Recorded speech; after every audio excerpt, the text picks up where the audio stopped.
Bonjour à vous, amis auditeurs de Radio Courtoisie. Samedi matin, comme tous les samedis, 10h30, le libre journal des controverses. Aujourd'hui, de la controverse, comme toutes les semaines. Je salue bien évidemment mon prédécesseur, Nicolas Stocker, qui était là avec nos amis Raphaël Besselu et Lara Stam et tous les autres. Émission de libre journal de géopolitique profonde, un libre journal excessivement intéressant, je le salue bien entendu. Je salue aussi nos amis du Standard, Sylvie et Patrice qui sont là. Ils vont prendre vos questions et je sais que vous en aurez beaucoup aujourd'hui.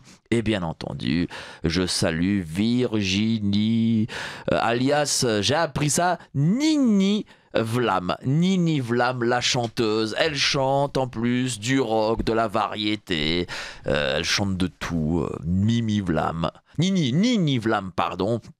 Elle est réalisatrice, elle réalise comme Steven Spielberg et elle chante comme Lady Gaga. C'est Nini Vlam et c'est Virginie. Voilà ce que c'est Radio Courtoisie, c'est la polyvalence. On doit tout savoir faire. Et aujourd'hui, nous allons parler d'une grande affaire. D'ailleurs, est sorti un livre dernièrement, Serial Miller, sur Gérard Miller, le psychanalyste de gauche, qui est tellement dans le camp du bien, la bien-pensance. Cet homme-là est féministe, il est psychanalyste, il est dans les médias, il nous explique comment vivre, comment bien se comporter, comment être un bon citoyen républicain. Il est présent, enfin il était en tout cas présent partout dans les grands médias. C'est Gérard Miller, mais il avait une face cachée, hein. Bon, le petit salipan, le diablotin, c'est que aussi il agressait. Enfin, allez, je vais quand même utiliser un conditionnel parce que il est encore l'affaire n'étant pas encore totalement jugée, donc bon il a droit à la présomption d'innocence. Mais en tout cas, sur ce conditionnel, il agresserait ses patientes à base, je crois qu'il utilisait l'hypnose pour cela. Bon voilà, c'est un petit diablotin, mais bon, c'était son petit vice caché, on va dire, sa face noire. Et nous allons en parler avec un psychologue, peut-être un concurrent, peut-être. Du coup, comme ça, il pourra avoir la clientèle de monsieur Gérard Miller. Sans façon. Donc, c'est notre ami Jean-Luc Robert que vous connaissez tous. Il est venu avec ses livres et on va parler de cette affaire. Bonjour, cher Jean-Luc. Bonjour, Mike Borowski. Bonjour à tous nos auditeurs de Radio Courtoisie. Dites-moi, Jean-Luc, quand vous connaissiez Gérard Miller, dans votre profession, qui ne le connaît pas? Dans votre profession, qui est-il exactement? Est-ce qu'il avait en tout cas une bonne réputation? Est-ce qu'il était connu comme étant un bon professionnel? Dans notre profession, moi je suis psychologue, on sait que les psychologues généralement sont plutôt discrets, mais bon, moi je suis pas un bon exemple, je suis assez, je poste des choses, mais généralement par rapport à notre code de déontologie, il paraît quand même un psychanalyste décalé. D'ailleurs, il faut que j'explique la différence entre psychologue, psychanalyste, toutes ces choses. Parce que justement, Gérard Miller, un psychanalyste, en fait, vous savez que pour devenir psychanalyste, on le devient généralement par filiation, si je puis dire. Il y a des écoles freudiennes, des écoles lacaniennes, enfin, sans rentrer dans les détails, il faut avoir fait soi-même une psychanalyse. Alors c'est quoi faire une psychanalyse?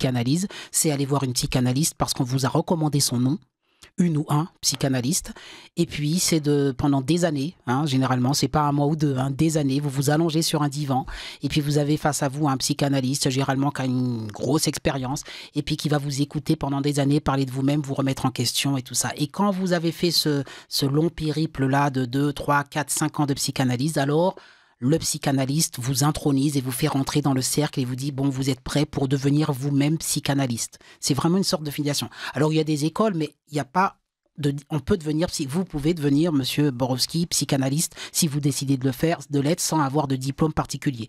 Il faut simplement contacter un psychanalyste et dire je veux faire un parcours pour me remettre en question. C'est-à-dire que je vais appeler Nini Vlam Virginie, et je vais l'appeler, je vais être sur son divan, elle va m'écouter tous les jours et je serai psychanalyste reconnu de Radio Courtoisie. Voilà. Bon, après, je veux pas vous discréditer les psychanalystes, mais en soi, c'est important de dire qu'un psychanalyste, c'est vrai que c'est pas un médecin. Alors, je vais aussi parler de d'autres autre cas, mais c'est pas un médecin, c'est pas un psychologue. Moi, je suis psychologue. Alors vous, par exemple, comment avez-vous fait pour devenir psychologue? Alors Parce que là, vous tapez sur les psychanalystes, donc quand même. Non, alors je veux pas qu'on croie cela. Non, ça c'est vrai que ça m'embête parce que on va croire cela. Non, il y a des psychanalystes qui sont très crédibles, mais je dis simplement que le différentiel avec vous. Voilà. Le différentiel avec moi qui suis psychologue, c'est que pour avoir ce titre-là et avoir le droit de mettre psychologue sur une plaque, parce que vous avez votre plaque. Alors que le psychanalyste ne l'a pas visiblement. Il peut en avoir une, mais sauf que ça vous garantit de rien. Vous ne savez pas par qui il a été formé. Alors que donc vous avez une plaque que l'État vous a donnée en gros. Voilà, parce que j'ai un numéro ce qu'on appelle ADELI et c'est un numéro d'immatriculation, comme les médecins ont un numéro d'immatriculation. Et avec ce numéro d'ADELI, j'ai le droit d'aller faire une plaque. Et d'ailleurs, j'ai mon diplôme. D'ailleurs, il scrute votre diplôme très près pour regarder s'il vous donne le numéro. C'est pas un fake. Et donc, à partir de là, vous avez le droit. On dit pas fake. Pardon. On dit. La radio courtoisie, c'est pas un faux. Voilà. Et donc, on regarde si je suis vraiment psychologue. Et à partir de là, j'ai le droit de porter le titre de psychologue sur une plaque et de le poster sur le centre médical où je travaille et donc d'exercer parce que j'ai fait un parcours universitaire où je me suis inscrit à l'université. Vous commencez par une licence qui dure 3 ans. Ensuite, vous faites ce qu'on appelle un master en 2 ans, voire 3 ans. En gros, c'est un bac plus 5, bac plus 6. Et quand vous arrivez à la fin du master 2, on vous délivre un titre de psychologue.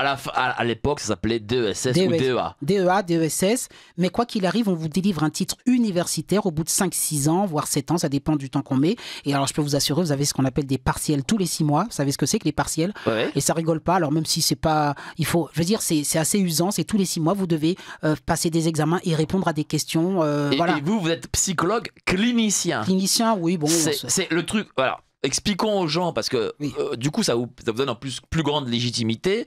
Le fait d'être psychologue clinicien, quelle est la différence? Un psychologue clinicien, c'est pour dire qu'en gros, dans la clinique, on fait des stages en psychiatrie. Alors, j'ai fait des stages en psychiatrie, j'ai fait des stages dans des cliniques, dans des hôpitaux privés. Enfin, voilà. Donc, en gros, vous avez tout un parcours où vous apprenez la clinique, la psychologie clinique, c'est-à-dire la psychiatrie, Charcot, enfin, toute l'histoire des hystéries et tout ça. Enfin, bon, vous apprenez. Moi, mes cours en dernière année, c'était à l'hôpital Sainte-Anne, quoi. Je passais mon temps dans l'hôpital Sainte-Anne à ce qu'on m'enseigne les cours de l'histoire de la psychiatrie, tout ça. Donc voilà, c'est ce qui fait que vous êtes clinicien. Puis après, une fois que vous avez fait ces stages en clinique, moi j'ai commencé à travailler à l'hôpital de jour avec des enfants autistes, voilà, donc avec 2 psychiatres et directement. Donc voilà, donc c'est pas un métier à bobo, on va dire. Non. Où vous écoutez Madame l'actrice, je ne sais quoi, qui a ses problèmes au sein de son tournage et peut-être avec son mari. Non, vous, c'est un truc, c'est quand même vachement plus sérieux, quoi. En tout cas, tout ce que je sais, c'est que vous devez rendre des comptes tous les 6 mois en passant des partiels où vous avez des questions, on vous pose. Aujourd'hui encore? Ah bah oui. C'est-à-dire qu'en gros, vous avez des cas cliniques, vous arrivez, on vous demande qu'est-ce que signifie tel concept psychanalytique, on vous demande de définir des choses. Bon, voilà, donc ça veut dire que vous avez une compétence, au moins vous savez ce que c'est que la névrose, ce que c'est que la psychose, vous savez ce que c'est qu'un dédoublement de personnalité, vous savez ce que c'est qu'un état limite, un cas borderline. Donc là, du coup, voilà, vous avez cette légitimité et cette légitimité, vous permettra de parler de monsieur Gérard Miller. Voilà. Donc Gérard Miller, il est psychanalyste, c'est-à-dire que voilà, il a eu ce parcours sans diplôme, on va dire, sans rien, enfin visiblement. Je vais pas dire qu'il est pas sans diplôme, mais j'explique juste que les psychanalystes à la base sont psychanalystes un peu par filiation parce qu'ils ont fait une psychanalyse. Donc sa légitimité à lui, c'est qu'il a fait une psychanalyse pendant des années. Et on est au courant de ça? Ah ben c'est obligé, on pouvait pas être psychanalyste. Alors là, ça serait le plus grand usurpateur. Enfin, c'est pas possible. S'il est psychanalyste aujourd'hui reconnu publiquement, c'est qu'il a fait, j'ai pas lu sa biographie en détail, mais obligatoirement, il a fait une psychanalyse, il a été psychanalysé, si je puis dire. Apparemment, ça n'a pas été, quand on voit les résultats, vu les accusations, le travail n'a peut-être pas été bien fait, mais en tout cas, il est censé avoir une sorte d'autocritique, un regard sur lui-même, il est censé avoir travaillé avec un ou une psychanalyste pendant des années. Et donc, du coup, est-ce qu'on sait de quelle filiation fait-il partie, de quelle pensée la pensée majeure, enfin la plus traditionnelle et classique, c'est la pensée freudienne. Hein, voilà. Après, on peut aller s'inspirer ou d'autres choses, mais je veux dire, le concept de ce que c'est que la névrose et tout ça, machin, dans la psychanalyse, c'est assez fréquent. Vous avez des patients qui vous racontent leur vie, et puis le psychanalyste rebondit un petit peu et leur fait comprendre que ce qui se passe dans le temps présent a un rapport avec ce qui s'est passé dans le temps passé, ce qu'on appelle le côté transgénérationnel. Il y a des choses qui se Donc transmettent. visiblement, ça sert à rien. À part peut-être se confier, alors autant se confier à un prêtre. Alors, si on prend de manière très rationnelle, on va se dire, regardez, il a fait une psychanalyse pendant des années et aujourd'hui, il est accusé de plus de 67, c'est énorme, femmes qui l'ont vu. Alors évidemment, c'est pas que ça sert à rien, mais il y a toujours des exceptions et apparemment, il n'a pas réglé ses problèmes et aujourd'hui, comme je vais vous le dire, il est dans le déni en plus. C'est ce qui est le plus grave, il est dans le déni. Oui, parce que, alors, on va parler de l'affaire, mais avant ça, on va un peu quand même définir en gros ce qu'est monsieur Gérard Miller. C'est un psychanalyste, donc du coup des médias. Il était, était éditorialiste. Très médiatisé. Très médiatisé. Il était chez Laurent Ruquier. Il passait, avant son affaire, très souvent dans les très grands médias. On ne va pas se gêner, diffusé sur Europe 1. Dites-nous, on a tout essayé sur France 2. Il était professeur à l'université Paris 8. Et donc, professeur émérite, ça veut dire qu'en gros, vous avez passé 60 ans, mais vous continuez d'exercer. Professeur émérite. Mais le fait qu'il soit professeur à Paris 8, c'est-à-dire à Paris 8, c'est Saint-Denis, est-ce que ça signifie que il est légitime, on va dire les pouvoirs publics l'ont légitimé dans son métier de psychanalyste? De toute façon, dans son métier de psychanalyste, vu comment il était médiatisé et tout ça, il avait une certaine aura, il était légitime, reconnu et tout. Sauf que je vous ai dit, c'est un psychanalyste, je ne sais pas s'il était vraiment apprécié par la profession des psychanalystes et des psychologues, parce que c'est un psychanalyste tellement marginal, parce qu'un psychanalyste, en fait, pour vous dire... Pourquoi marginal? Parce qu'un psychanalyste ne s'expose pas comme ça. Alors, je vais vous dire un truc. Lui, il racontait sa vie, il racontait des choses, il prenait position politique. Des positions politiques très très fortes. Mais normalement, par rapport à l'éthique de la psychologie et surtout de la psychanalyse, vous savez qu'un psychanalyste, quand vous devez le voir, c'est une page vierge, neutre. C'est parce que vous avez une page vierge face à vous que vous pouvez vous projeter. Par exemple, vous ne devez pas connaître la vie de votre psychanalyste. Vous ne devez pas, quand vous allez voir un psychanalyste, il n'est pas important de savoir s'il a des enfants, s'il est marié, s'il vote à droite, s'il vote à gauche.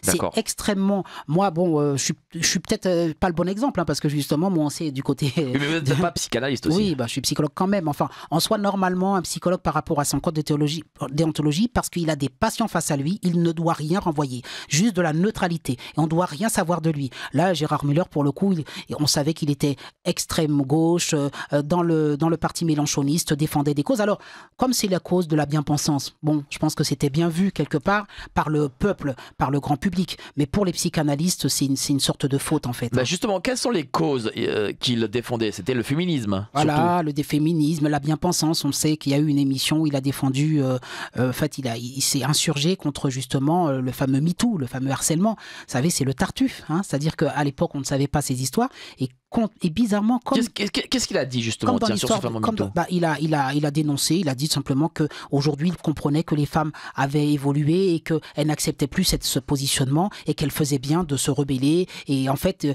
Voilà, il a dénoncé ce que lui faisait, c'est-à-dire en gros qu'elles avaient raison de dénoncer le harceleur, qu'il fallait aller porter plainte et tout ça. Il a porté ce discours et qu'est-ce qui s'est passé? Comme pour PPDA, la même chose. Ça a été l'événement déclencheur, les femmes l'ont regardé, les femmes harcelées, mais je rêve, il dit ça alors qu'il m'a harcelé. Et c'est ce qui a déclenché l'affaire, c'est qu'il a pris publiquement la parole pour dire qu'il s'insurgeait contre le harcèlement des femmes. Le harcèlement sexuel. Bien sûr. Rajoutons-le, harcèlement sexuel. Et donc, il a dénoncé ça en disant que c'était un scandale alors qu'il avait des accusatrices qui, potentiellement, n'ont pas supporté cela. Et qu'est-ce qu'elles ont dit? Elles ont dit, c'est un Tartuffe. Combien d'accusatrices? 67, ce qui est énorme. Ça veut dire c'est monté progressivement. Ça veut dire qu'il aurait harcelé sexuellement 67 femmes. Oui, c'est quand même beaucoup. C'est beaucoup. Est-ce que... On est dans un serial. Voilà, c'est ça. Vous avez le titre du livre, la question. Serial Miller. Est-ce que, justement, on est dans un... Bien sûr, j'utilise le conditionnel et parce que il a droit à la présomption d'innocence. Mais est-ce qu'une personne qui aurait harcelé sexuellement, alors je ne sais pas si c'est des viols, alors je ne sais pas quelle est la différence entre harcèlement sexuel, viol, mais est-ce que derrière tout ça, on peut parler, justement d'une forme de, comme on dit, serial killer, serial Miller. Voilà, est-ce qu'on dit... Oui, ça c'est le titre du livre. Mais est-ce qu'on pourrait dire que c'est quelqu'un qui est une forme de... comment dire, de violeur. Enfin, je sais pas quoi. C'est un multirécidiviste dans son domaine. Voilà, c'est un multirécidiviste. Je suis Enfin, désolé. ce serait. Bon, le fameux conditionnel. Moi, je veux juste dire un mot sur la présomption d'innocence. À chaque fois, j'entends ça. Non, mais je l'utilise quand même parce Non, vous avez que nous sommes à la radio, dans un média public. Bon. L'Arcom nous écoute. Bon. Et donc, du coup, voilà, je veux quand même utiliser les règles d'usage. Est-ce que je peux dire que pour moi, c'est une présomption de culpabilité? Est-ce que j'ai le droit de le dire? C'est vos mots, ce sont mes mots. Vous savez, quand vous avez 67 accusations. Alors, c'est pas venu du jour au lendemain, les 67. Hein. Ça a commencé par 10, 20, 30. Vous savez, ça n'arrête pas d'augmenter. Et aujourd'hui, on en est à 67. Vous n'allez pas me faire croire qu'il y a le complot de ces femmes qu'on aurait payé, parce que c'est ce que j'entends souvent. Mais on en a payé, puis on les a soudoyées, puis en fait, c'est pour pouvoir le discréditer. Ouais. Et lui-même, il dit, voilà. Non, à un moment donné, quand vous en avez 67, là, je crois qu'on est plutôt dans une présomption de culpabilité très, très forte. Et c'est vrai que je trouve que la présomption d'innocence a bon dos dans notre pays, parce que justement, elle permet à certains criminels, comme je répète, pour moi, Patrick Poivre d'Arvor en fait partie, puisque lui, il en est à une centaine de femmes. On est dans le même genre. Ce sont vos mots. Hein. Oui, ce sont mes mots, j'assume. Eh bien, PPDA n'ira jamais en prison. PPDA n'ira jamais, parce qu'il y a la présomption, parce que les faits sont prescrits, Et moi, j'en ai ras-le-bol de ça.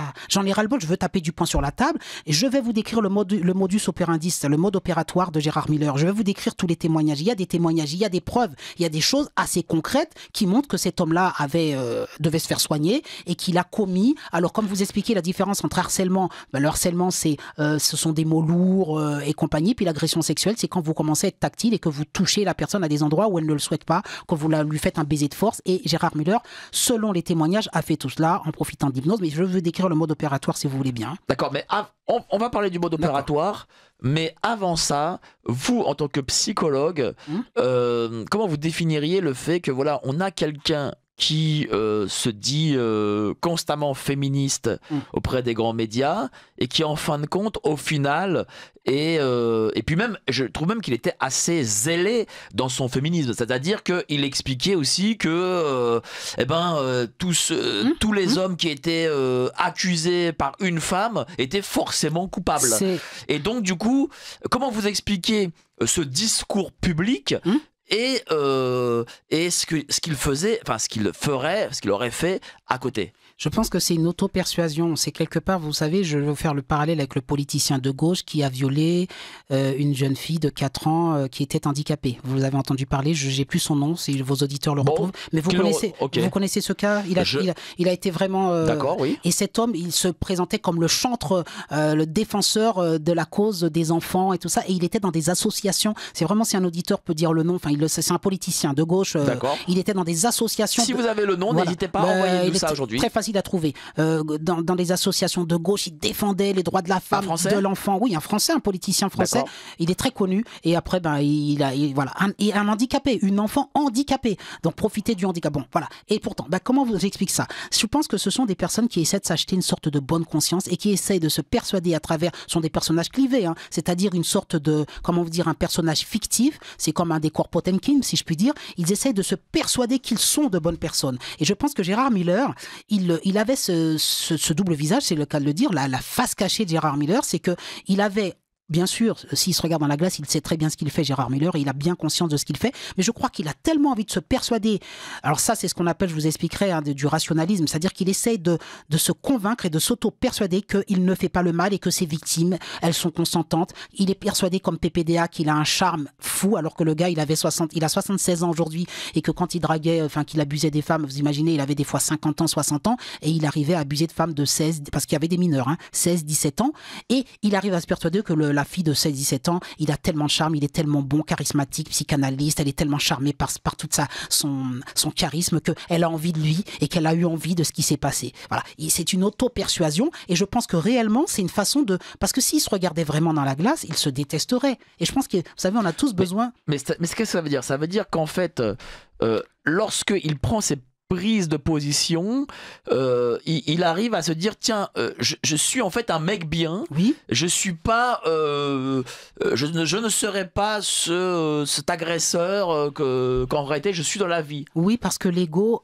l'estime de soi, on a besoin de la soigner pour pouvoir continuer à avancer. Si vous commencez à vous détester et à voir qui vous êtes, alors là, vous avez envie de vous tirer une balle, vous vous détestez, et donc vous pouvez même tomber en dépression. Et toutes les personnes qui agissent mal, regardez bien, elles vont dans des œuvres caritatives et tout ça, et elles vont montrer au public qu'elles font le bien. Et en faisant ça, et en se couvrant de bonnes actions comme ça, elles ont le sentiment que ce qu'elles font un peu à côté, en fait, c'est juste un faux pas, un petit détail, mais que dans le fond, elles sont de bonnes personnes, et elles ont besoin de se mentir à elles-mêmes. Et c'est pas surprenant. Est-ce que c'est pas une double personnalité? Oui, c'est un cas de double personnalité pour moi. Oui, tout à fait. Alors, c'est très pathologique, hein, effectivement. Double personnalité. Mais vous savez, il y en a comme beaucoup d'hommes, par exemple, ou de femmes qui peuvent avoir une double vie. C'est un peu la même chose. Vous avez des fois les bons pères de famille qui viennent, qui ont une famille, et puis à côté, qui ont je ne sais pas combien de maîtresses, ou je sais que récemment, il y a eu un Africain, là, on a retrouvé 300 cassettes porno et tout ça. Congo, je sais plus, bon, vous avez entendu parler, certainement. Et sa femme, elle en pouvait plus, elle a voulu se tirer une balle et tomber en dépression parce c'est un grand, voilà, je vais pas dire un grand dignitaire africain, et on a retrouvé chez lui 300 cassettes où il avait des scènes porno avec d'autres femmes de grands dignitaires africains et compagnie. Donc en gros, et il avait une famille de 5-6 enfants. Ces doubles vies-là, ces personnes-là ont une double vie et ont besoin de se prévaloir auprès du public d'une bonne image et de voilà. Alors on va parler des méthodes de Monsieur Miller, mais avant ça, je voudrais vous poser une question en tant que psychologue. Est-ce que dans le fond, nous n'avons pas tous notre face noire? Ah, vous m'avez déjà dit ça, là, je me rappelle, on m'a posé la question sur GPTV. On n'a pas vraiment répondu. Vous m'avez dit, est-ce que vous-même, Monsieur Robert, vous n'avez pas un double visage? Vous m'avez déjà dit. Mais est-ce que dans le fond, oui. Voilà, non, parce que je vous ai un peu taquiné sur Padre Pio. Non, mais vous avez raison. Mais est-ce qu'on n'a pas au fond de soi-même, quelque chose non avouable, est-ce qu'on l'a pas tous en fait? Alors, tous. Hormis peut-être le Christ. Oui, tous plus ou moins, puisque comme vous l'avez dit, si on va sur la religion, les hommes ne sont pas des saints, nous ne sommes pas des saints, puisque nous sommes des êtres de chair, enfin si je vais dans la religion catholique, incarnés, et que forcément nous sommes des pécheurs. Donc oui, on a forcément tous une part sombre, mais quelle est l'étendue de cette part sombre? Quelle est l'étendue? Vous vous rendez compte, là c'est plus qu'une part. Non mais quand je dis part sombre, c'est oui. pas être un violeur, c'est pas ça la part sombre, oui, mais quelque chose en nous, enfin, n'allons pas sur un extrême, allons sur quelque chose de raisonnable, on va dire. Voilà. Par exemple, je sais pas, quelqu'un qui aime sa femme, mais bon, il a quand même une maîtresse. Mais on va dire. Oui, voilà. Est-ce qu'on n'a pas ce genre de choses en nous en fait? En l'être humain, enfin, un être humain qui serait parfait, ce serait pas un être humain. Je vous dis, ce qui est parfait, c'est une machine qu'on a programmée à l'avance avec ChatGPT. On lui a mis un programme dans la tête. La vie nous éprouve dans tout un tas de domaines. Et même quand on veut être effectivement un homme ou une femme, en tout cas respectable, il arrive qu'on commette des fautes et qu'on demande d'ailleurs pardon et qu'on fasse, comment dirais-je, son mea culpa par la suite. On dit, je suis désolé d'avoir fait telle ou telle chose. Bon, voilà. Oui, bien sûr, tout le monde. Mais des choses parfois qui peuvent blesser des gens, vous voyez, et sans pour autant être un salopard. Non, vous avez raison. Après, il faut faire son examen de conscience, entre guillemets. Pourquoi pas demander pardon à la personne avec qui on a fauté? Mais oui, ça arrive plein de fois. Oui, il faut faire cet exercice de contrition. Moi, je ne dis pas par rapport à Monsieur Miller que il est hors de l'humanité. C'est un humain. Bon, voilà. Mais sauf que cet humain-là, aujourd'hui, il ne reconnaît pas avoir fait souffrir ces 67 femmes. Et puis, vous savez, 67, ce n'est que le chiffre avoué. Enfin, le chiffre que nous connaissons, le chiffre de celles qui portaient plainte. Vous savez bien qu'il y en a certainement le double. Parce que le pire avec Monsieur Miller, voilà. Évidemment, s'il avait fait ça, enfin, je mets le conditionnel encore, c'est que, bien évidemment, ce qu'il a fait, enfin, ce qu'il aurait fait, si c'est prouvé, c'est très grave, mais ce que je trouve fou encore plus dans cette histoire, c'est que derrière, et ça c'est souvent les gens de gauche qui ont ça, c'est qu'en fait, ils sont derrière, ils font la leçon. Ah oui, des donneurs de leçons. C'est ça le pire, c'est-à-dire qu'ils font la leçon. Ce sont des tartuffes. Voilà. En sachant que ils font eux-mêmes, qu'ils ont une part sombre plus importante d'ailleurs que les autres, surtout parmi les élites, et en sachant tout ça en fait. C'est-à-dire que voilà, ils font la leçon, alors que ils devraient faire pour la plupart du temps profil bas. Je suis d'accord, mais il y a aussi une chose importante et on va en parler, c'est que ça se savait comme ça se savait pour PPDA, et il y a une complicité de l'entourage. Je ne vais pas faire d'hors sujet, on en parle plus tard, mais il y a une complicité de l'entourage. D'abord, parlons d'abord les méthodes et après complicité de l'entourage. Si je peux dire 2-3 mots sur le mode opératoire et sur un parallèle avec certaines personnes. Vous savez, Gérard Miller, le psychanalyste, m'a fait penser à le fameux cas de Joël Le Soirnec. Alors, c'est Joël Le Soirnec, vous allez voir le parallèle, c'est que c'est un chirurgien anesthésiste qui a pratiqué dans plusieurs hôpitaux de France et qui a exercé durant des décennies. Il jouissait d'une réputation vraiment implacable de professionnel qui était solide et qui était vraiment un bon chirurgien. Est-ce que ce chirurgien, l'affaire a été jugée? Jugé. Ah, donc c'est bon, alors on peut le dire. Il sera rejugé, figurez-vous, en 2025, donc dans un an, parce qu'il y a 300 cas d'abus sexuels de monsieur Le Soirnec, le chirurgien. Et il faut savoir que dans ces 300 cas, il y a beaucoup d'enfants. Et que, imaginez, et pour ça je vais revenir à Gérard Miller, que vous êtes dans une position de pouvoir par rapport à un patient. C'est pour ça que j'en veux, moi, personnellement, beaucoup à Gérard Miller, puisque je suis psychologue. Et quand on est psychologue, vous savez ce qu'on vous enseigne à l'université? On a un code de déontologie en nous disant que nous avons une asymétrie. Alors je répète, asymétrie, asymétrie, pas l'asymétrie... L'asymétrie, c'est-à-dire le déséquilibre. D'accord. Pourquoi il y a cette asymétrie? Vous dire pourquoi votre psychanalyste? Eh bien justement parce que vous racontez pas votre vie au psychanalyste et que le psychanalyste n'est pas là pour être jugé, mais il vous écoute. Donc il y a une asymétrie qui fait qu'il a un ascendant sur vous. Vous êtes en état de vulnérabilité. Quand vous êtes allongé, je vous assure, bon, j'ai fait aussi une psychanalyse. Quand vous êtes allongé, vous avez le psychanalyste dans votre dos qui parle, vous vous sentez tout petit. Vous êtes livré, vous livrez votre inconscient, justement, vous livrez votre part d'ombre. Au psychanalyste, vous dites, je ne suis pas très fier, j'ai fait ça, j'ai dit ça à ma mère, enfin voilà. Vous vous livrez, vous mettez à nu comme vous l'avez jamais fait avec votre femme ou avec personne. Est-ce que c'est équivalent avec la confesse de l'église? Exactement, une vraie mise à nu. Et ça veut dire que quand vous vous confessez à l'église, le prêtre, il a un pouvoir sur vous, mais c'est normal. Et c'est par rapport à Dieu, justement, qui fait que vous avez cette confiance. Il fait ce qu'on appelle une intercession, vous avez des termes en psychanalyse. Donc il y a une intercession, vous intercédez pour demander pardon à Dieu à travers le prêtre. Bon, on est d'accord. Eh bien là, c'est vraiment presque du pouvoir divin. Le psychanalyste a un énorme emprise sur vous. Un psychanalyste pour la vie, demandez à toutes les personnes qui ont fait une psychanalyse, c'est énorme pour une personne. Vous êtes dépendant de lui. Il y a ce qu'on appelle un phénomène d'emprise psychologique. Et donc, pourquoi j'en veux beaucoup à Gérard Miller? C'est que quand on a un patient, c'est comme un chirurgien, monsieur Le Soirnec, qui anesthésie un patient. Quand vous êtes anesthésié, vous êtes à la merci totale. C'est-à-dire que vous êtes inanimé. Et il profite donc de son pouvoir donc de médecin anesthésiste, comme Gérard Miller profite de son pouvoir de, entre guillemets, pseudo-psychanalyste hypnothérapeute. Je vous réexpliquerai le contexte de l'hypnothérapie.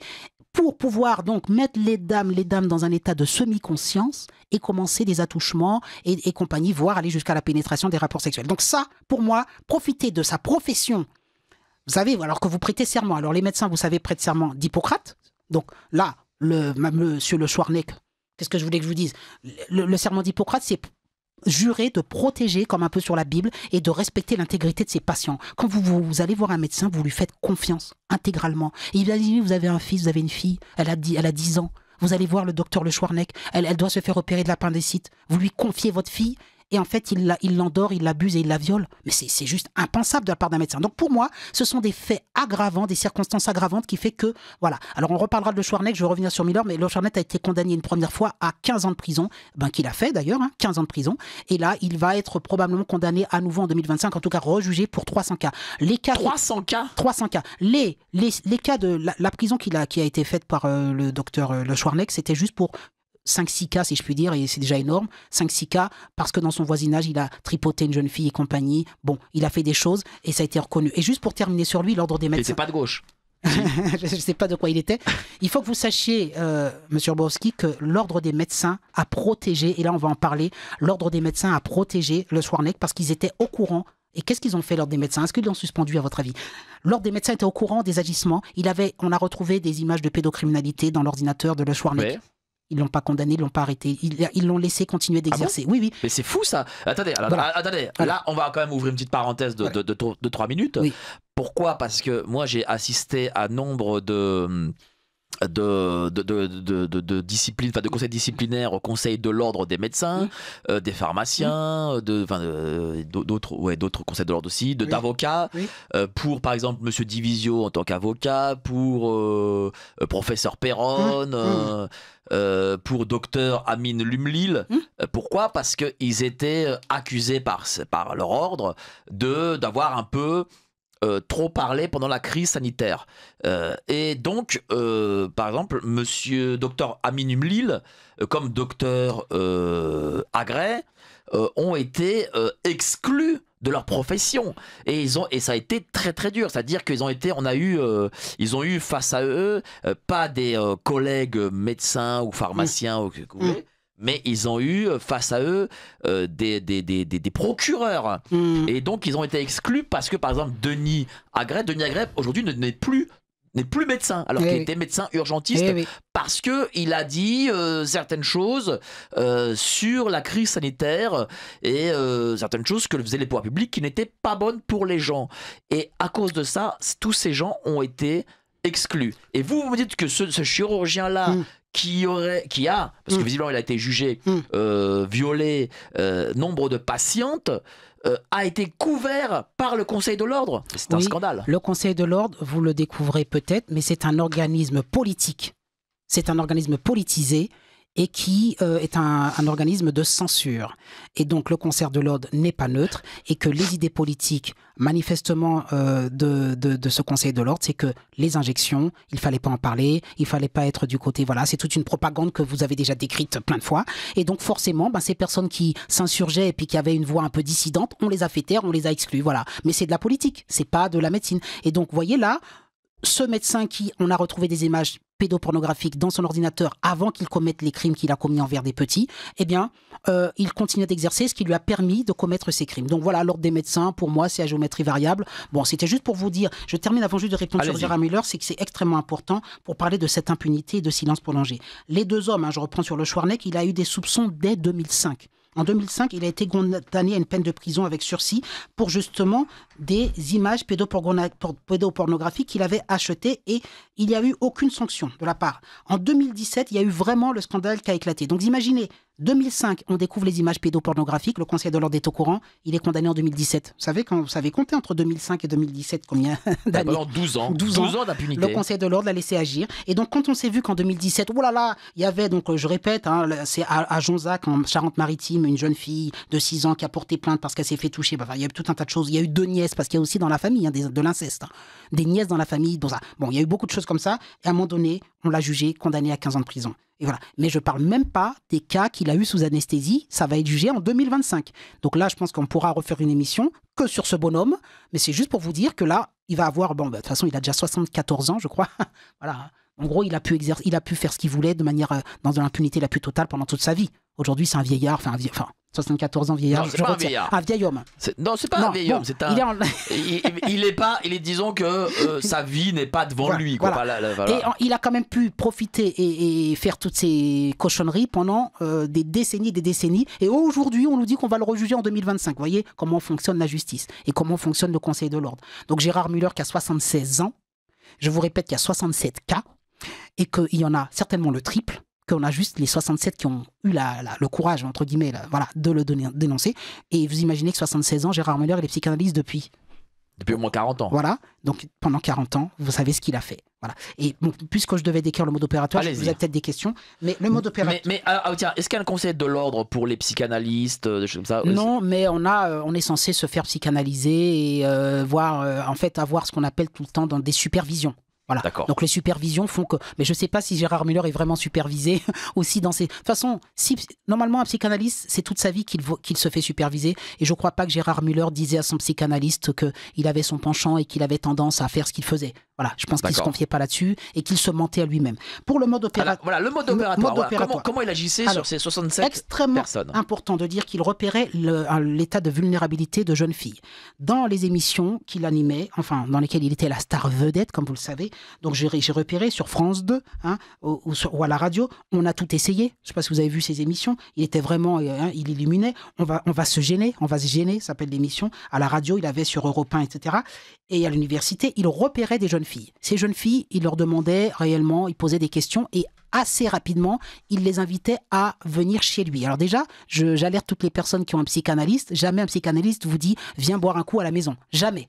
Déjà là, vous voyez, en termes de déontologie, les fautes graves qu'il commettait. Ça veut dire qu'il était en dehors des clous. Un psychanalyste n'est pas quelqu'un qui doit vous inviter à boire un verre. Alors, voilà. Je reprendrai après. J'ouvre une parenthèse. Peut-on rappeler la date de la création de l'ordre des médecins? Alors, j'ai pas la date exacte, mais je sais que c'est sous le maréchal Pétain et Vichy Voilà, qu'a été oui. créé. Allez-y. D'accord, je continue. Donc déjà, vous savez qu'un psychanalyste, je vous ai parlé de cette asymétrie. Quand il y a une asymétrie, vous n'avez pas à aller boire un verre avec votre psychanalyste, avec votre psychologue, jamais de la vie. Vous le voyez que dans son cabinet et vous repartez. Moi, quand j'arrivais chez ma psychanalyste, elle était déjà installée, j'avais l'impression qu'elle n'était même pas réelle. C'est pas des gens que vous fréquentez, allez, on tape sur l'épaule. Donc lui, il profitait de sa notoriété, je vous ai dit publique, pour pouvoir repérer les jeunes filles. Et comme les jeunes filles, vous savez, elles sont un peu fans, Gérard Müller, c'était une star.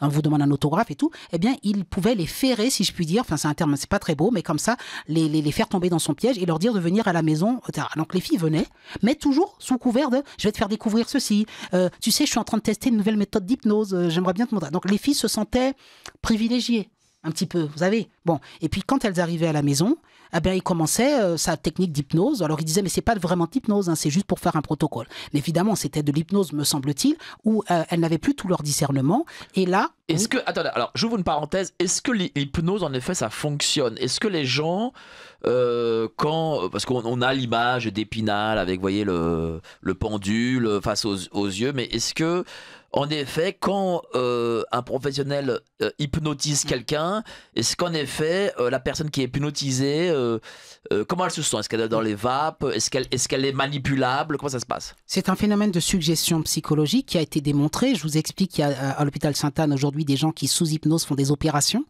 Ça veut dire que vous arrivez à dissocier le corps et l'esprit et ne pas faire d'anesthésie physique et faire des opérations où on vous ouvre comme ça. Ça veut dire que ça marche. Parce que si ça marchait pas, les gens hurleraient et dire « Oh là, vous me faites mal !» Ça veut dire que oui, finalement, si je vous ai expliqué aussi avec l'expérience de Milgram, les phénomènes de suggestion, c'est extrêmement important. Donc en fait, si vous donnez à votre hypnotiseur un pouvoir, et c'est un pouvoir comme l'effet placebo. Je vous donne un exemple, ça fonctionne l'effet placebo, ça a été prouvé. Si vous lui donnez un pouvoir, et Gérard Müller avait du charisme et avait un pouvoir, alors il peut vous faire, entre guillemets, une sorte de dissociation entre le corps et l'esprit. Et vous, par exemple, je ne sais pas, vous dire que vous êtes loin à la campagne, évoquer des choses pendant qu'il vous touche, pendant qu'il vous tripote. Mais en fait, vous n'avez pas le sentiment qu'il vous tripote. Vous pouvez même avoir l'impression qu'il vous touche. Je vous donne un exemple, le haut du cou, alors qu'il est en train de toucher beaucoup plus bas le corps. Vous voyez, il peut donner cette impression. Tout est possible. Et je ne sais pas exactement ce qu'il faisait, mais par exemple, il y a des 17 ans, Audrey, 17 ans, qui a témoigné, je vous en donne plein. Là, donc, il lui a servi à boire sur un canapé. Donc là, je reviens sur la fameuse sédation chimique. Qu'est-ce qu'il mettait des fois, hein? Et elle ne se souvient plus de rien. Grand trou noir. Donc, elle se réveille en le demandant, mais je suis mal à l'aise, qu'est-ce qui s'est passé? Elle s'est réveillée, donc la jeune Audrey de 17 ans, dans une chambre à l'étage. Elle était dans un lit et il est venu à côté de moi. Qu'est-ce qui s'est passé? Ça m'a fait penser bien sûr au cas de Dominique Pellicot, c'est-à-dire que ce sont des cas où systématiquement, quasiment, intervient la sédation chimique. On leur donne quelque chose à boire, voyez? Donc non seulement il y a l'effet de l'hypnose, l'effet du charisme de Gérard Müller, vous êtes impressionné parce que vous avez 17 ans, vous êtes tout rien, lui il a 50 ans, 60 ans, vous êtes chez un grand.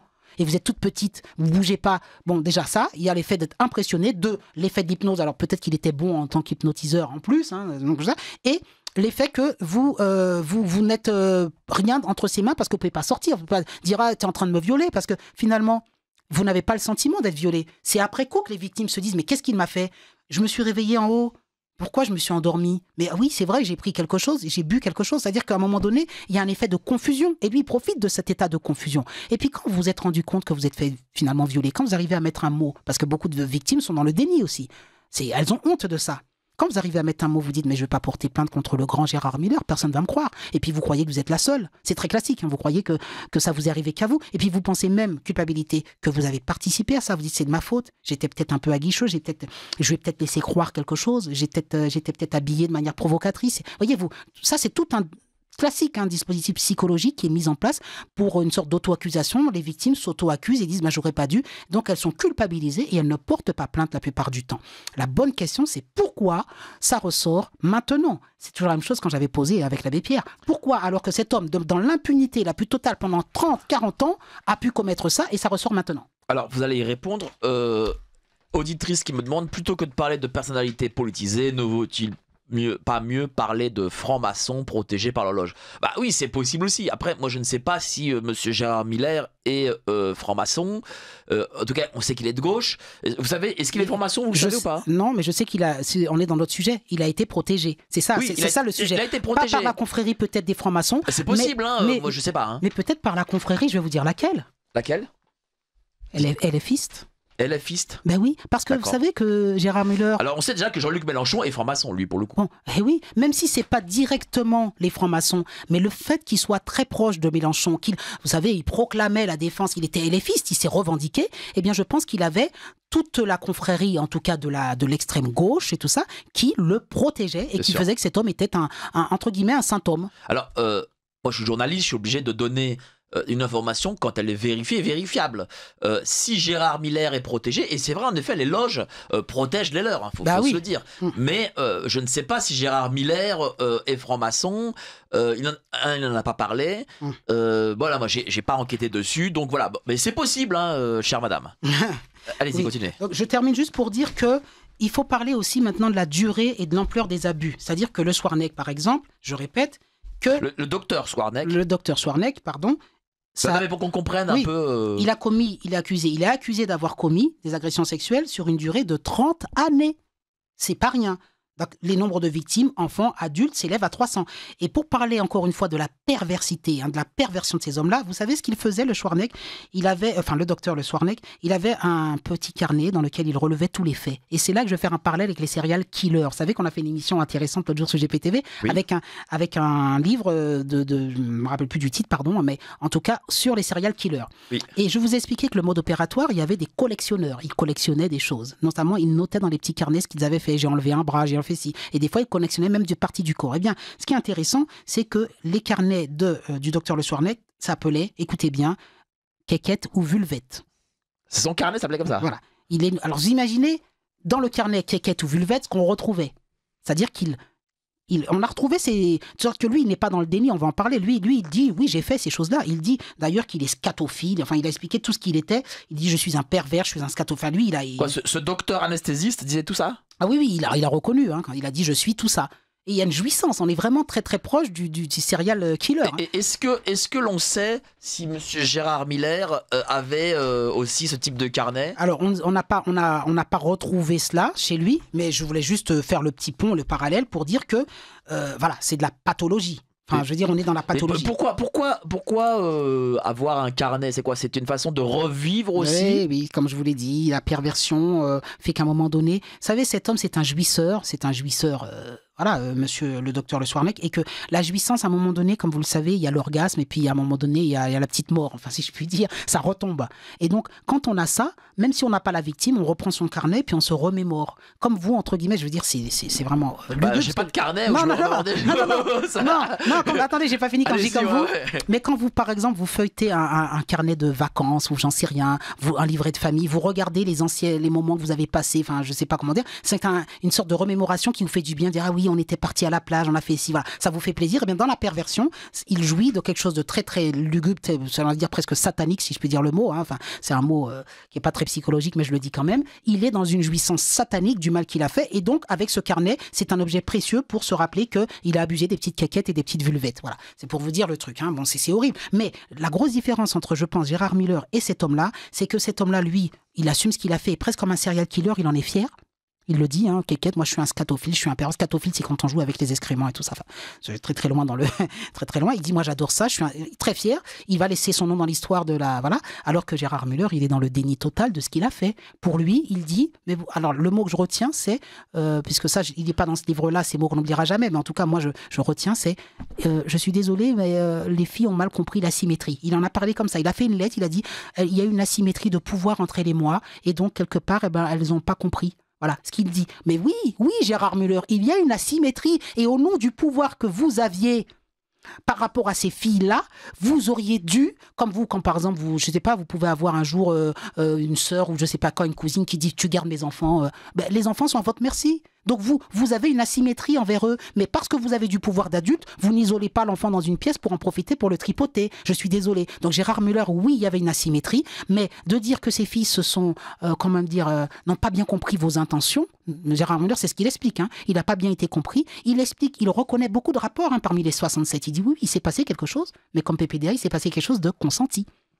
Donc, Monsieur Müller, vous me dites... Oui, mais déjà un psychanalyste bonne question. Voilà, déjà un psychanalyste qui couche avec ses patientes, c'est complètement c'est quand même bizarre déjà. C'est hors sol, c'est hors sol. Jamais de la vie vous devez, en tant que psychologue, psychanalyste, franchir ce cap-là, enfin complètement hallucinant.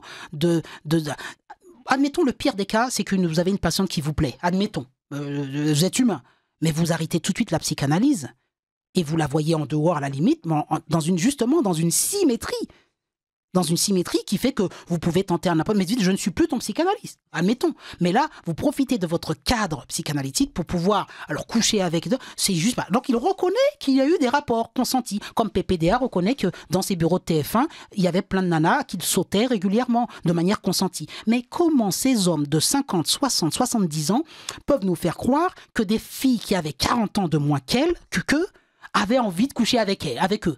Enfin, ils ont un sex appeal. Quoique, il y a des femmes qui aiment les oui, mais tous les soirs, PPDA, enfin, au moins une femme par semaine. Vous imaginez, il y a plus de 100 femmes. Je veux dire... Alors, PPDA, c'est pas encore jugé, donc oui, alors c'est on pareil. ne sait pas. Ah, mais cette fameuse présomption qui protège, bon, enfin bon, de toute façon, PPDA n'ira jamais en prison. Mais pour revenir sur Gérard Müller, je suis désolé, il peut me faire croire qu'il est beau gosse, qu'il a un charme, qu'il est ce qu'il voulait, tout ce que, comme Weinstein, machin. Moi, j'estime que sa plastique, elle est assez laide personnellement et j'ai beaucoup de mal vous n'êtes pas une femme aussi donc vous pouvez pas savoir. Arrêtons, je vois la réalité. Moi je vois la réalité.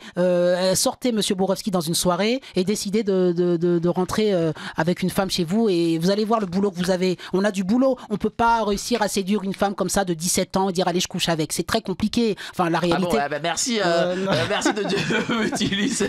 Je pensais que justement mon charme millénaire est reconnu par l'ensemble de la jeune féminine ferait que je sortirais et puis les femmes se jetteraient à mes pieds. Non, parce que les femmes, elles ont quand même une estime d'elles-mêmes et elles couchent pas comme ça avec le premier venu, comme ça. Et que ces femmes, malheureusement, elles couchent avec un homme qui a 50, 60 ans, qui est pas un beau gosse du tout. Et non, lui, il veut nous faire croire qu'elles avaient envie de lui. Moi, je pense qu'elles n'avaient pas envie de lui. C'est une réalité. Comme tous ces hommes qui sont imbus de leur personne et qui pensent que toutes les femmes de la Terre les trouvent magnifiques. Non, tu n'es pas Brad Pitt, monsieur Gérard Müller. Et donc, arrêtez de nous faire croire à ce scénario. La réalité, c'est que pour moi, je suis convaincu de cette présomption de culpabilité. Et aujourd'hui, je ne veux pas me mettre en procureur ou juger machin. Je sais que le risque, c'est que je vous ai parlé de Gérard Müller, une petite digression, toute petite. Hein, vous savez, je ne sais plus le nom de ce docteur, je l'ai écrit, mais le docteur français qui était, vous savez, quand il y a eu la vague de chaleur là. Vague de chaleur, comment ça? Vague de chaleur et qu'il avait pris position dans les EHPAD. Il y avait des personnes qui étaient décédées parce qu'on ne les avait pas protégées. Oui, c'était à l'époque là, à l'époque de la canicule, en 2003. Voilà, vous savez qu'il a... Le ministre de la Santé. Oui, enfin, il l'est plus. Oui, à l'époque, le ministre Mattei.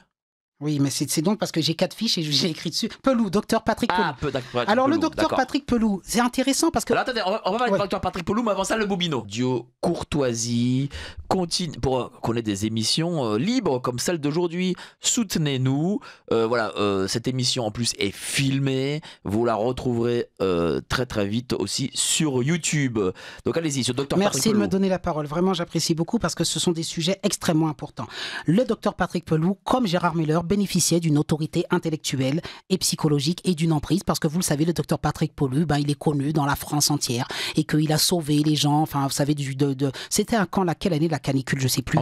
En 2003. Et il a alerté. Et vous voyez, c'est toujours le fameux bon visage. Attends, mais qu'est-ce qui se passe avec le docteur Pelou? Alors, le docteur Pelou, je croyais que les auditeurs étaient au courant, c'est un urgentiste français, je dis rapidement, qui est accusé, là, actuellement, son procès va peut-être avoir lieu, il est en cours, de plusieurs harcèlements sexuels et agressions. De combien il est accusé? Alors, j'ai pas le chiffre. Harcèlement sexuel et moral par Catherine Lacombe, qui est infectiologue. Et je vous raconte les mots qui ont été reportés par cette Catherine Lacombe. Et d'ailleurs, c'est le professeur Catherine Lacombe. Oui, Catherine ou Karine Lacombe? Karine, vous avez raison. L'infectiologue que vous connaissez. Oui. Rapporte, ne te mets pas comme ça, c'est trop tentant, ce qu'il fait chaud, tu fais la gueule, tu as mal été baisé hier soir. Certains internets vont même jusqu'à changer le planning de garde à vue, changer le planning de garde à vue pour échapper, parce que c'était tellement connu, etc. Il mettait la main aux fesses, la main au sein. Donc le professeur Karine Lacombe, que vous connaissez bien, qui fait partie des médecins de plateau pendant la crise sanitaire, aurait été agressée sexuellement alors, je sais pas par directement, Dr Pelou. Non, je ne sais pas si c'est directement, mais elle explique explique avoir vu ça. Elle dénonce. D'accord. Et avec MeToo, on ne peut plus rien faire, disait lui. Avec MeToo, on ne peut plus rien faire. Voilà. Donc cet homme-là, pourquoi c'est intéressant? Vous êtes chef de service, vous avez la boule bleue. Moi, j'ai travaillé en hôpital, je connais. Hein. Le médecin, c'est lui qui c'est le grand chef de l'hôpital. C'est-à-dire que les infirmières, elles sont là, oui, docteur. Enfin, vous savez, on vous a souvent, ces médecins, parfois oui. se marient avec leur infirmière. Oui, voilà. Bah, après, vous avez le droit si vous êtes amoureux. Mais simplement, encore une fois, vous profitez de votre statut de médecin, de votre aura, pour, quand il y a des stagiaires, quand il y a des toutes petites personnes qui viennent là, qui ont envie de progresser, etc., pour pouvoir la mettre la main aux fesses, la main au sein, leur faire des petites réflexions complètement déplacées. Mais justement, tiens, il dit, oui, avec MeToo, on ne peut plus rien faire. Voilà. Est-ce que, je vais me faire l'avocat du diable, oui. est-ce qu'il a totalement tort? je réfléchis bien à ce que je vais vous dire. On ne peut plus rien faire. Ou plus rien dire aussi. Parce que voilà, est-ce que le MeToo est une forme aurait été de censure. De censure et de politiquement correct. Oui. Alors, certaines personnes regrettent l'ancien temps. Je suis d'accord qu'il peut y avoir des excès, mais quand on rapporte les propos du docteur Pelou, là, on ne peut plus rien dire. Il est heureux qu'ils ne disent pas ça. Je répète les propos. Est-ce que vous trouvez normal qu'à un moment donné, on dise à une collègue, tu t'es mal fait baiser hier, t'as pas été bien baisé hier? Est-ce que ça, vous trouvez que ça a sa place?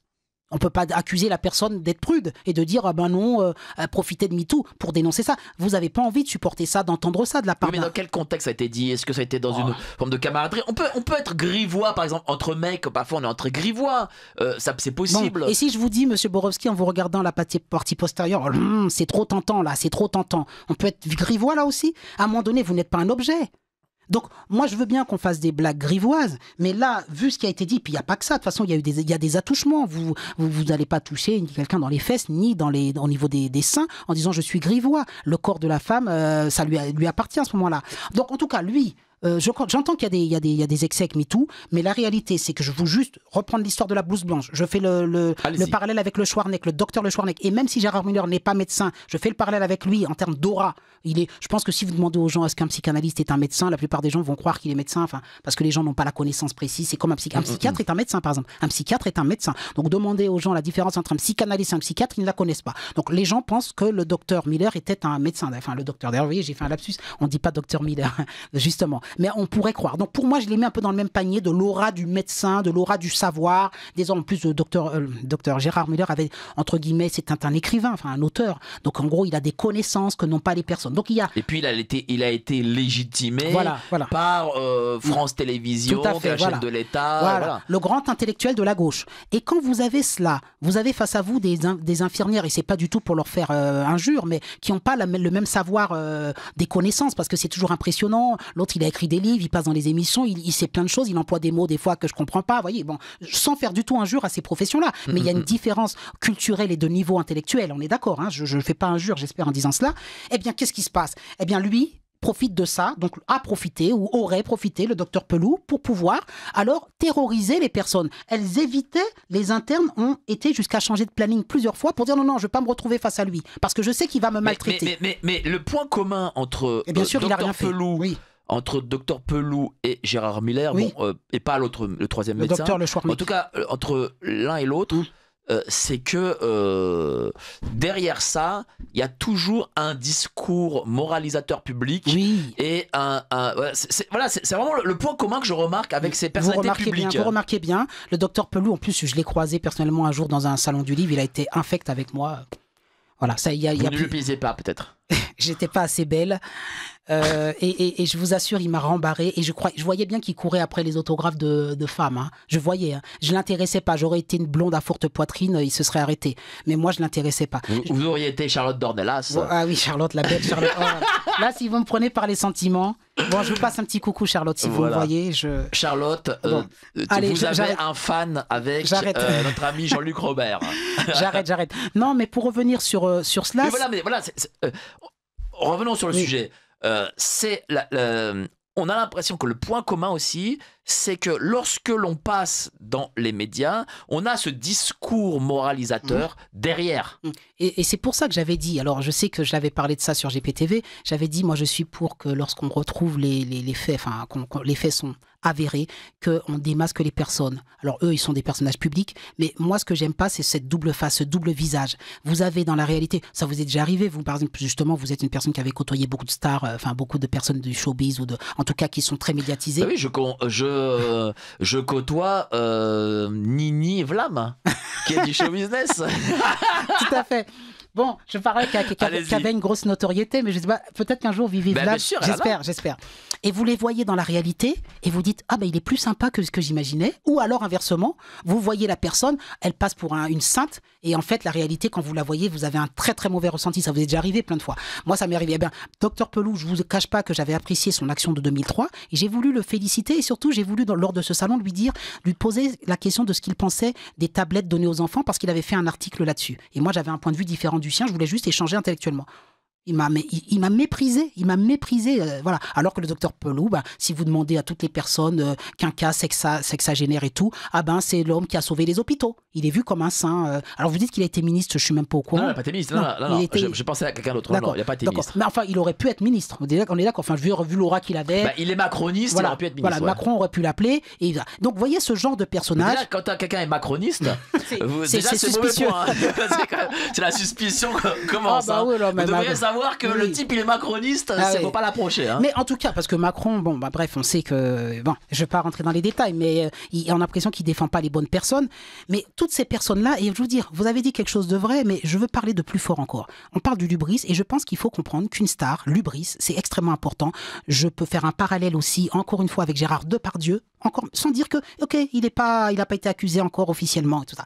Mais quand vous voyez le comportement de Gérard Depardieu, même si vous me dites oui, mais bon, d'être grivois, ce sont des hommes. Ou je peux prendre aussi l'humoriste, dont le père est décédé, et, qui a été accusé. Bedos, lui a été condamné. Vous pouvez dire ce que vous voulez. 4-6 mois. Il a été condamné. Non, mais quand on voit la dégaine de Bedos, il y a une soirée trop c'est un beau gosse. C'est quand même un beau gosse. La dégaine, c'est l'allure, je veux dire. Pas d'accord. Il est beau, oui. Plastiquement, je trouve qu'il est assez beau. Mais bon, je ne sais pas si mon jugement est fiable. Mais ce qui est intéressant, c'est que cet homme-là, en plus, quand on voit le père, on se dit, ces hommes-là, ils ont... Vous savez, il est beau comme Alain Delon et tout ça. Il est beau. Il a tout. Donc, à un moment donné, ce sont des personnes qui ont l'impression que tout leur est dû. Je pense que quand vous voyez aussi Depardieu à une époque, il était beau et tout ça. Mais surtout, on vous déroule le tapis rouge. Vous arrivez et nous, on ne savait pas ce que c'est, parce que, entre guillemets, je pense qu'on est un peu des hommes ordinaires. Enfin, écoutez, moi je vais vous dire un truc. Moi, je vais vous donner mon exemple. Oui, dites-moi. Depuis que je suis dans les médias, et ça a vraiment explosé avec la crise sanitaire, oui. Je dis pas que je ne couche pas avec les gens, hein, c'est pas ça que je veux dire. Mais je remarque que, et surtout que la crise sanitaire et les questions de contrôle, enfin toutes les problématiques sur lesquelles on parle, il y a énormément de femmes qui s'y intéressent. Donc on a beaucoup, par exemple, les manifestations, il y avait un public féminin à 80%. D'accord. Et les femmes vous regardent d'une façon différente que lorsque, je sais pas moi, j'avais 20-25 ans. Et donc, est-ce que... Et on le voit, hein. Donc, moi, je suis pas Bedos et compagnie. Donc moi, bon, voilà, et puis je viens en tant que professionnel, en tant que journaliste. Mais je veux dire, je vais pas dire je comprends, non, je vais pas utiliser ce terme, mais... peut-être que des hommes comme Bedos qui sont acteurs, qui font du cinéma et peuvent se dire, ah, en face de moi j'ai une femme qui est en train de m'aguicher. Oui. Voilà. Alors que et je peux vous le dire, les femmes beaucoup de femmes, pas toutes, en tout cas les femmes que je vois par exemple sur le terrain et qui me reconnaissent sur mon travail et tout, on a l'impression que elles ont une forme d'admiration très facile, et pour un homme, on pourrait, il pourrait interpréter ça comme étant une forme d'envie. Vous faites l'avocat du diable et vous avez raison, comme je dis. Oui, voilà, je suis avocat du diable, je précise. Nous ne sommes pas Bedos, et j'imagine que Bedos, vu l'aura qu'il a, en plus c'est un beau gosse, il y a beaucoup de femmes qui certainement le trouvent séduisant et essaient de la guicher, il n'y a pas de problème. Mais quoi qu'il arrive... Comme par exemple, rappelez-vous les stars du rock qui avaient des femmes, ils rentraient de concert, ils avaient 5-6 femmes dans leur lit, quoi. Mais quoi qu'il arrive, vous devez passer par un processus de séduction normal où vous ne devez pas agresser la femme, vous devez la conquérir, entre guillemets, même si vous avez juste envie de coucher avec elle. En tout cas, vous ne pouvez pas arriver comme ça et lui sauter dessus, on est bien d'accord. Et vous ne pouvez pas profiter d'un état de faiblesse pour l'agresser. Si, je pense, pour monsieur Bedos, qui a été condamné, puisqu'il a fait des attouchements en soirée, il avait bu, il avait un coup dans le nez, tout ça. Mais si Bedos avait respecté cette femme aujourd'hui, ou ces femmes qui l'accusent aujourd'hui, il aurait peut-être pas été en prison. C'est-à-dire que Bedos, en plus, c'est un beau gosse et tout, et il peut quand même avoir du choix. Oui, mais est-ce que aujourd'hui, les femmes... merci, chère Sylvie. Voilà. Oui. Une femme nous dit, bien sûr, beaucoup de femmes sont attirées par la célébrité. Vous avez bien raison. Est-ce qu'une femme aussi... Alors, alors ça c'est bien. C'est une bonne question. C'est une bonne question, mais je rajouterais quelque chose d'autre. Les femmes aussi, depuis MeToo, est-ce qu'elles ne se disent pas... écoutez, si je crée un scandale sexuel, je pourrais moi-même devenir célèbre, gagner de l'argent, etc. Parce que les gens, on n'est plus dans l'époque d'il y a 20, 30 ans, 40 ans, on est dans une époque nouvelle, celle de 2024. Attendez, je finis. Allez-y. Et où beaucoup de gens sont dans le consumérisme, dans l'envie de jouir, hommes comme femmes, et se disent... cette affaire peut m'amener une carrière, peut m'amener de l'argent, peut m'amener une célébrité. Je veux moi aussi en être. Et dorénavant, il y a aussi un vice de la part peut-être des nouvelles générations qui se disent qu'avec des choses très simples, avec des accusations très simples, eh bien, je pourrais moi-même être la personne qui est vedette. Vous savez que et encore une fois, c'est pas du tout pour vous en faire le reproche, mais c'est le mode de défense de PPDA et de toutes les agresseurs sexuels disent, en fait, ces femmes cherchent la notoriété et le pouvoir. Alors, je vais vous répéter pourquoi c'est un argument qui ne tient pas. Je prends juste le cas de PPD ou même Miller. PPD, quand il a fait il aurait fait ses agressions, il faut savoir une chose, c'était des jeunes qui venaient pour vendre leurs bouquins, entre guillemets, qui espéraient devenir auteurs ou qui devenaient journalistes, qui rentraient dans le milieu. Vous savez, les femmes, elles ont porté plainte 40 ans après, 20 ans après. C'était des femmes qui étaient toutes des grandes journalistes. Elles n'ont rien à gagner une fois elles ont leur carrière, elles sont déjà des stars, entre guillemets. C'est des grandes personnalités qui disent, voilà, moi, il y a 20 ans, il m'a agressé, j'étais une toute petite de rien du tout. Donc, vous comprenez que ça ne tient pas la route, cet argument. Tiens, alors, je vais aller plus loin. Oui. Si, par exemple, je vais prendre... Tiens, vous-même, vous faites du TikTok. Oui. Vous avez 20 000 abonnés, je crois. Oui. Bon, imaginons dans un an, vous avez 1 million d'abonnés et vous êtes le psychologue... Ça n'arrivera pas. Mais si, on sait jamais. Oui. Vous êtes le psychologue vedette de la télévision et une femme vous accuse de comportement déplacé. Est-ce que moi, Mike Borowski, je devrais dire, ah oui, en effet, je le savais de la part de... Non mais c'est ça. Vous avez bien raison. Non mais voilà. Mais... Et est-ce que cette femme-là, peut-être en se disant, oui mais attendez, monsieur Jean-Luc Robert, il a quand même 1 million d'abonnés TikTok, c'est quelqu'un, si je lui sors une peau de banane, est-ce que moi-même je ne serais pas quelqu'un derrière? Vous avez raison, mais déjà, c'est pas 67. Je tiens sur le nombre, il est important. Vous ne me ferez jamais croire que 67... Voilà. Après, vous pouvez avoir quelqu'un qui, certes, effectivement, vous descendre.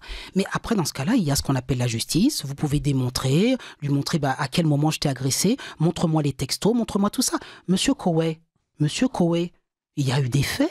Vous l'entendiez dans les émissions de radio. Il y a eu des textos qui ont été envoyés. Alors, attends, oui, d'accord. Je sais que vous avez... Non, moi, je suis pas du tout mon ami, je m'en fous de monsieur Coé. Mais...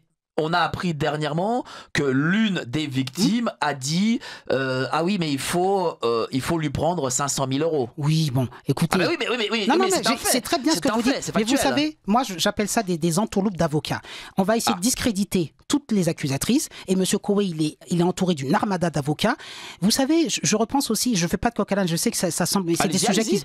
Monsieur Mendy, le footballeur Mendy, c'est pas Bernard, je les confonds tous parce qu'ils ont des noms. Benjamin Mendy. Benjamin, merci. Benjamin Mendy, qui reconnaît, moi j'ai de gros besoins sexuels. Il est sorti de Manchester City pendant des années parce qu'à un moment donné, il avait un procès, voilà, par rapport à des agressions dans son manoir ou sur Code Digital, il enfermait des femmes et il. Mais il a été innocenté. Voilà, eh bien, bonne question. Vous croyez à son innocence? Mais c'est pas, j'ai pas à y croire, pas à y croire. Oui, oui, d'accord, mais oui, mais. Je sais, on n'a pas à y croire. Oui, mais non. Oui. Si la justice l'innocente, moi j'ai pas enquêté sur son affaire. Vous avez raison. Ah bien, moi je vais vous dire ce que j'en pense quand même. Vous savez, Luc Besson, toutes ces personnes-là, elles n'ont jamais rien fait. Monsieur Mendy n'a jamais rien fait parce que quand vous avez de l'argent, c'est comme PPDA. Quand vous avez de l'argent, comme Monsieur Coé, vous n'avez rien fait parce qu'ils vont s'en sortir. Parce qu'on va toujours. Alors, qu'est-ce qu'a fait Monsieur Mendy, Bernard Mendy? Comme par hasard. Il a quand même fait de la prison. Oui, hein. Oui, enfin, c'était plutôt en attendant d'être jugé, mais il a été reconnu innocent. Bon, du coup, il a fait de la prison, comment on appelle ça préventive. Il a fait de la préventive. Mais qu'est-ce que je veux dire? C'est qu'à un moment donné, quand vous avez de l'argent, comme par hasard, toutes les plaintes se sont évaporées. Comme par hasard. Et vous savez comment elles se sont évaporées? Non. C'est-à-dire qu'il a payé les victimes? Bah évidemment. Alors vous allez me dire, ce sont des filles qui avaient envie d'être payées. Vous allez me dire, elles ont peut-être fait ça pour avoir de la thune, justement. Hein. Donc entre guillemets, quand vous êtes Luc Besson, parce que Luc Besson, il a eu des accusations pareilles, hein, plein de choses. Valkyrie ou Valérie, le film, la Valkyrie, je sais plus quoi. Il y a une actrice qui a été, selon elle, abusée, etc. À chaque fois, ces personnes s'en sortent, elles n'ont rien fait. Comme par hasard, ce sont des personnes puissantes et comme par hasard, eh bien. Oui, mais je peux aussi vous retourner et après on va finir avec ça parce qu'on va revenir sur Gérard Miller. Oui, pardon.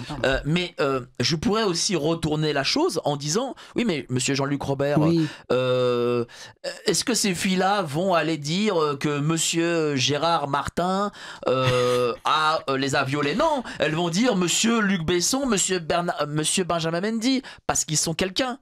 Vous comprenez ce que je veux dire? Oui, bah par contre, pour Benjamin Mendy, tout ça, j'entends. Moi, je sais pas trop quoi répondre à cela, parce que de toute façon, on peut toujours, ces personnes-là, de toute façon, ce qu'il faut que vous notiez. Parce que moi je remarque une chose, c'est que jamais Monsieur Gérard Martin, voilà, on n'entend pas parler, on n'entend jamais Monsieur Gérard Martin être serial violeur à 100 victimes, alors qu'il pourrait très bien l'être. Pourquoi est-ce que Monsieur Dupont-Durand ne pourrait pas être serial violeur? Je peux répondre à cette question. Et Monsieur, je ne sais qui de la télé. Je peux répondre à cette question, c'est parce que Gérard Müller, il a un pouvoir comme Monsieur Epstein. Quand vous avez de l'argent, du pouvoir, vous êtes médiatisé, vous pouvez mettre en place un réseau. Je vais vous expliquer le mode opératoire. Il est dans l'émission, il repère les filles. Ensuite, il a un pouvoir parce que tu veux un autographe? Je suis une star. Donc, à partir de là, j'ai une emprise et je peux t'inviter chez moi. Et quand je t'invite chez moi, je peux mettre en place ce dispositif. Mais si je suis pas Gérard Miller, que je suis je suis Jean-Luc Robert ou je suis Mike Borowski, parce que nous sommes ordinaires, eh bien, je vous ai dit, vous allez galérer pour amener la fille chez vous. Vous allez galérer parce que vous n'êtes personne, parce qu'elle ne vous admire pas et vous n'arriverez pas à avoir 67 cas comme ça. Alors, ça veut dire que... Alors là, vous mettez un petit coup sur les femmes. Ça veut dire qu'en fait, les femmes sont vénales et elles ne cherchent que... Ben voilà. Certaines, c'est vénal, mais l'admiration, c'est même pas l'argent. Moi, je reviens sur... C'est dommage que j'ai pas retenu le cas de ce... Parce qu'il passe beaucoup sur TikTok, de cette ce dignitaire africain, mais qui a violé... Enfin, qui a 300 cassettes vidéo où on le voit avec d'autres femmes qui sont des femmes de dignitaires africains, tout ça.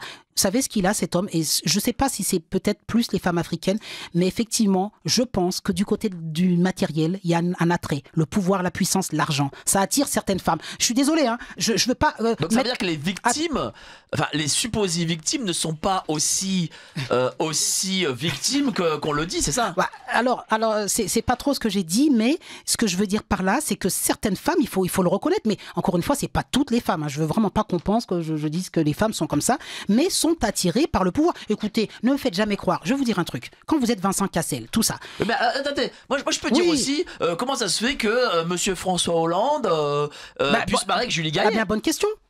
Parce qu'il est François Hollande, président de la République, il a été. Et donc il a eu cette belle actrice, comme M. Hollande, n'a peut-être pas tous les avantages pour lui pour pouvoir arriver à avoir cette actrice. Donc moi je veux vous dire, aujourd'hui, vous, si vous avez 50 ans, 60 ans, prenez vous voulez réussir à sortir avec une jeune fille de 17 ans et même la voir, ou de 20 ans, la voir à votre bras et dire c'est ma femme. Alors que vous avez 30 ans. N'est pas Macron qui veut, vous n'y arriverez pas. Parce que c'est compliqué, parce que vous n'êtes personne. Par contre, quand vous êtes Vincent Cassel, vous enchaînez les mannequins. Vincent Cassel, il a 65 ans, il va sortir avec des mannequins de 20 ans. Quand vous aurez 65 ans, Monsieur Borowski, essayez d'avoir une mannequin de 20 ans avec vous. Écoutez, essayez. Moi, par exemple, je vais prendre mon cas personnel. Oui. Mes parents ont 24 ans d'écart. Et, Oui, mais mais mes parents ont 24 ans d'écart. c'est une vraie histoire d'amour. Non. Et mon père, Oui. m'a eu à 50 ans. Oui. Donc du coup, Bon, bah, c'est bien, c'est mon bien. alors j'avoue quand même, mon père est un beau gosse. Oui. Ça c'est une Non, mais réalité. il y a des exceptions. Mais, Il y a des exceptions. Il y a des exceptions, mais ce que je vais vous expliquer, vous le savez. Vous connaissez l'histoire de Barclay. Barclay avec sa femme, c'est pareil. Il avait une femme qui avait... Eddie Barclay, oui. Eddie Barclay, bah voilà. Le mec peut être grabataire, en fauteuil roulant et tout ça. Il va réussir à avoir les plus belles jeunes filles, etc. L'argent attire. Alors que quelles que soient les femmes. Alors je ne veux pas dire que c'est que les femmes africaines. Hein. Encore une fois, je ne veux pas mon propos. Mais voilà. Et donc je pense que ces personnes-là profitent de ça. Auditeurs, les femmes naturellement aiment les hommes qui sont des hommes. Et aujourd'hui, montrer qu'on en a, bah forcément, ça attire plus. Bah oui. Ça ne veut pas dire pour autant qu'elles veulent coucher. Alors ça, voilà, ça c'est un témoignage de femme. C'est tout à fait vrai, et je pense que c'est le piège dans lequel est tombé Bedos et compagnie, c'est qu'à un moment donné, il y a un jeu de séduction. Les femmes jouent beaucoup à ça parce qu'elles ont besoin de se sentir désirées, enfin, en grande majorité, elles sont pas là. Et le problème, c'est quand ces hommes-là sentent que la femme a un certain pouvoir, parce que Bedos ne supporte pas certainement qu'on lui résiste, parce qu'il est le grand Bedos. Et quand il sent qu'il arrivera peut-être pas, il passe par un peu la force. Parce qu'à un moment donné, tu m'as allumé, tu m'as aguiché, on va aller au bout. Mais sauf que, vous savez, cette histoire de consentement, c'est-à-dire que la fille, elle n'a pas donné son consentement jusqu'au bout, elle n'a pas vraiment machin, eh bien, il y a une ambiguïté qui fait qu'à un moment donné, vous allez vous retrouver un peu en zone de dégrisement, un Martin en garde à vue, parce qu'on va vous dire, bah oui, vous avez abusé, violé cette femme, et la femme va vous dire, mais oui, je t'ai pas dit oui. Oui, mais tu m'as pas dit oui, mais tu as fait tel ou tel signe qui m'a laissé penser que ça voulait dire oui. C'est intéressant ce que vous dites, parce que, en fait, une femme... alors, quelle est la différence entre un homme et une femme? C'est-à-dire quoi? C'est-à-dire une femme dit voilà, elle essaye de se sentir désirée, alors qu'un homme, lui, va dire ah non, elle m'aguiche, ça veut dire qu'elle a envie que je rentre dans son pieu. C'est ça en fait. Eh oui, on n'est pas bon. Les hommes viennent de Mars, les femmes de Vénus. C'est un peu basique de le dire, mais on n'est pas fait tout à fait pareil. C'est vrai que dans les codes de séduction, eh bien, vous savez, depuis qu'il y a MeToo, ça finit effectivement beaucoup plus au commissariat qu'avant.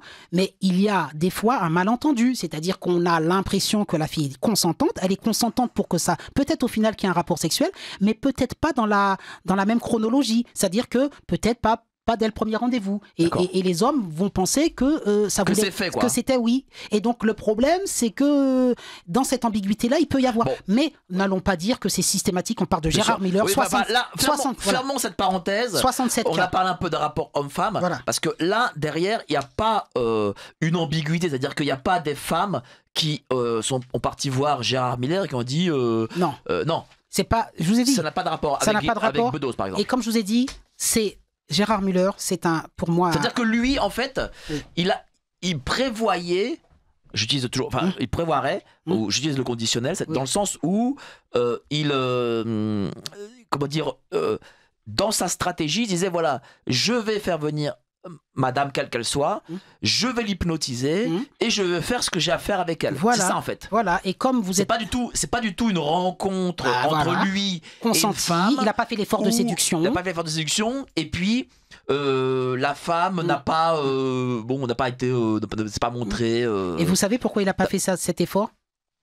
Non, dites-moi. Parce que ça n'aurait pas marché. Quand vous voulez abuser de quelqu'un, il a 76 ans, hein, quand vous avez 76 ans, que vous voulez abuser d'une jeune fille de 20 ans, si vous ne mettez pas une sédation chimique en place, parce que c'est non seulement il leur faisait boire des trucs, donc peut-être, mais en plus il fait une sorte de sédation psychologique avec l'hypnose. Si vous ne y prenez pas d'une manière pour pouvoir l'attirer dans vos filets, eh bien vous ne couchez pas avec. C'est-à-dire que tout simplement. Derrière sa stratégie, en fait, il y avait préméditation. En fait. Ah voilà, préméditation, l'attirer dans ses filets, les soumettre à une sorte d'emprise psychologique. Des fois, c'était pas la première rencontre, c'était 2-3 rencontres après, et au finalement, c'était abuser de ces jeunes filles et avoir entre guillemets toujours plus de. C'est un collectionneur. Enfin, vous savez, on a repris par rapport au serial killer. Pour moi, Gérard Miller, je suis désolé, moi je parle au présent, j'assume, c'était un collectionneur. Et aujourd'hui, la justice doit dire stop. Mais le problème, encore une fois, hein, vous me dites, moi je vous dis, je vous mets ma main au feu que Gérard Miller n'ira pas en prison. Il va trouver des moyens pour discréditer chacun des témoignages et ni PPDA, ni Gérard Miller et tout ça. Hein. D'ailleurs, PPDA a été acquitté. Hein. Enfin, il y a eu un procès et tout ça. D'accord. Voilà. Bon. Donc s'il est acquitté, il est innocent. Donc il est innocent. Voilà. Et ça me fait très mal de le dire. Hein. Bon. Est-ce que... Il est innocent. Alors, tiens, on me dit une femme. Vous avez lu le film d'Hélène Devinck, le livre d'Hélène Devinck qui s'appelle Impunité, lisez-le. Alors, une femme nous dit, oui. Ne confondez pas Monsieur Bedos avec Gérard Miller quand même. Un geste n'est pas l'équivalent de la prédation généralisée de Miller. Oui, vous avez raison. Et d'ailleurs, c'est pas un geste, c'est plusieurs gestes de Bedos. Non, vous avez raison. J'ai juste pris l'exemple de Bedos pour dire que quand vous êtes en soirée, que vous êtes un beau gosse, que tout vous est dû, que vous êtes le fils d'eux et que vous faites des machins, eh bien, vous avez peut-être du mal à accepter que ce que nous acceptons, vous et moi, je vous mets un peu dedans, homme ordinaire, c'est-à-dire que vous avez du mal à accepter qu'une femme vous résiste. Parce que cet homme-là, je veux dire, c'est pas un enfant pourri gâté, mais je pense ça de Bedos, même si je me trompe peut-être, mais je pense que quand vous avez été élevé, vous avez tout eu depuis tout petit. Vous imaginez quand vous êtes petit, vous voulez un camion, vous dites papa je veux ça, bah, papa il fait le chèque. On lui dit, c'est un enfant qui n'a pas été frustré, Bedos, je crois. Donc je pense qu'avec les femmes, il a ce mode, tout mais du tout, mais voilà. Hein. Alors, chère madame, Jean-Luc Robert n'est pas policier, ni enquêteur, ni juge, ni rien. Il vient ici en tant que psychologue et parle de la psychologie de Monsieur Bedos, de Monsieur Gérard Miller, etc. Voilà, le cheminement psychologique de ces personnes, en fait. Le cheminement, moi, je vais vous dire, extrêmement important. Et si vous avez raison, on ne peut pas les mettre tous dans le même panier. Mais pour moi, le haut du panier de la crapulerie, c'est Monsieur le docteur Le Schwarzenegger. Pourquoi ? Parce qu'encore une fois, on a carrément un prédateur sexuel qui dit « je suis un pervers ». Il le dit. Sous sédation chimique, j'anesthésie les personnes. Pourquoi il le dit ? Qu'est-ce qui fait qu'il a envie de le dire et pourquoi il ne le cache pas ? Est-ce qu'il y a une fierté derrière ça ? Je pense qu'il y a une fierté pathologique du gars qui est fier d'avoir fait autant de victimes. Il est malade, cet homme-là, mais vraiment, alors comme Miller l'est, mais je pense qu'il y a quand même des degrés. Là, quand vous arrivez à profiter, anesthésier quelqu'un, vous le droguez, pour moi, ce sont des viols, les pires viols possibles, parce que la victime n'a aucune possibilité de se défendre. Vous vous rendez compte, vous faites totalement confiance à un médecin parce que vous avez une opération et vous ressortez violé. L'autre jour encore, j'ai posté sur TikTok la vidéo d'une femme, qui est très important, qui s'est retrouvée enceinte. Elle l'a appris parce qu'elle avait les symptômes de la femme enceinte. Elle dit, mais c'est pas normal, j'ai pas d'homme dans ma vie. Qu'est-ce qui se passe ? Et elle a fait le lien. Oh, mais j'ai été opérée de l'appendicite dans tel hôpital. Il y a tant il y a tant de mois. Et c'est là donc qu'on m'a mise enceinte. Et donc elle a porté plainte contre l'hôpital. Et il y avait 4 internes ce jour-là qui, alors qu'elle était sous anesthésie pour se faire opérer de l'appendicite, qui l'ont violée et l'un l'a mis enceinte. Ce sont des témoignages. Ce sont des témoignages qui sont fréquents, ça. Donc. C'est pour moi... Ah, tiens, j'ai une question à vous poser. Bonjour, c'est une femme. Merci pour votre émission. J'ai eu l'occasion, il y a de très nombreuses années, d'avoir eu une consultation avec le sexologue Gilbert Torjman. C'est pas avec moi, ouf, j'ai eu peur. Vous n'êtes pas sexologue, de toute façon. Non, mais en gros, et Jean-Luc m'a fait si. Non. J'ai été le consulter suite à sa présence à l'émission de Bernard Pivot, qui était une référence littéraire. Lors de cette consultation... Il m'a demandé de passer dans la pièce d'à côté et de me déshabiller, ce que j'ai refusé. Il s'est mis en colère, attestant son savoir-faire en me montrant la pile de livres qu'il avait écrits. Ah, bah oui. Je suis parti et me souviens d'avoir pleuré dans le métro, attirant la gentillesse d'une passagère. Voilà, c'est eût été la bonne attitude, malgré son attitude de vouloir me démontrer que je n'avais pas la capacité de juger bien à vous. Alors, on reçoit un témoignage... Et comme je le reçois en direct, j'ai lu le nom. Non, mais il est super le témoignage. Voilà, c'est un conditionnel encore. Voilà, oui. voilà. Oui. Mais pourquoi il est super ? Vous savez, pendant que vous écriviez, pendant que vous lisiez, j'ai écrit gynécologue. Vous savez pourquoi j'ai écrit gynécologue ? Non.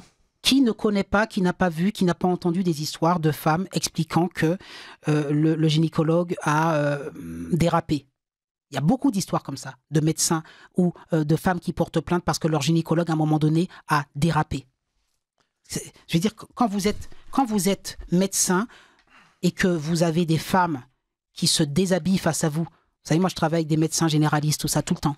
Vous êtes médecin, vous faites un toucher rectal, vous faites je sais pas quoi, enfin vous avez personne vulnérable. Oui, mais on a eu par exemple un ministre gynécologue, rappelez-vous, du gouvernement précédent, qui a été accusé de viol parce qu'elle faisait des...